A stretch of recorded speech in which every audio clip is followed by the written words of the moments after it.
Hey Geeks, Tim here. Today's episode of Star Trek is episode 24, Space Seed.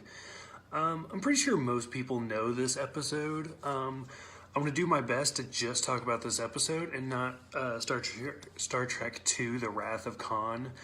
And it's kind of difficult to just think about this episode. Like, what was it like to be in the 60s and just see this episode? Because now it's a classic. And to be honest, even myself, like, I'm pretty sure I saw The Wrath of Khan before this episode, so it's really difficult to just focus on this. But the reason they chose a sequel to this episode's a great episode. It's really well done. I've said before, like, sometimes you get really good episodes, but because they have to fill 50 minutes, it kind of bogs down a little bit, whereas this episode, I feel like it really maintains, from the beginning to the end, really, really well. For me personally, this is the first episode with a major guest star. There have been other guest stars before, but for me, Ricardo Montalban is a huge actor, and I've known him for years, and not personally, obviously, but I've known of his work for years with, like, Fantasy Island, the Planet of the Apes movie, the fifth movie, and just even, like, as an adult, in the 90s and the 2000s, being, like, the Grandpa and Spy Kids and stuff. Like, he's a great actor. He's been around forever. Well, he was around forever.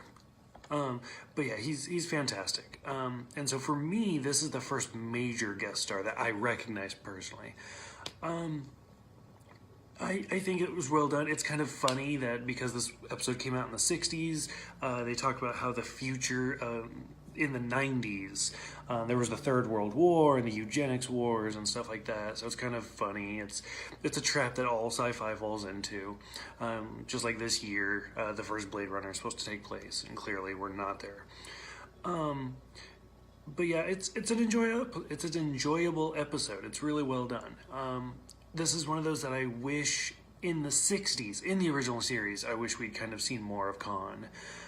Like, we see multiples of like Harry Mudd and Sarek, which we haven't seen yet, but we will.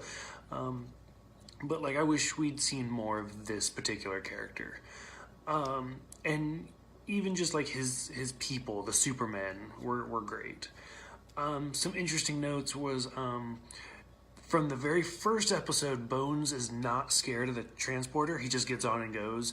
And then he kind of mentions a little bit how he's, like, uncomfortable. And then this is the first episode where he's like, I don't want my atoms spread all over. And we're finally at that point where, like, now we've seen the Bones that we all know of. And it continues through the seasons, and it continues in the movies where he hates the transporter. We're finally there. It took us 24 episodes, but we're finally to that point with his particular character. In the court-martial episode and in the menagerie episode, they mentioned Starbase 11, or we actually go to Starbase 11. In this one, they mention Starbase 12. So that's just kind of an interesting thing, seeing those numerical star bases, and I mean, like, we'll get to Deep Space Nine and stuff like that. Yeah, overall, it's a great episode. I mean, there's not a lot to say. Like, it's fantastic. I hope most of you have seen it. I feel like you should. I feel like it's a little shadowed by the movie, but I feel like it's definitely in the top 10. Have you guys seen it? What did you think? Tomorrow's episode, or it's only like 1 o'clock here, so I'll probably do another one later tonight. The next episode is This Side of Paradise, which I cannot remember off the top of my head, so we'll see once I get to it. But yeah, otherwise I will see you guys later.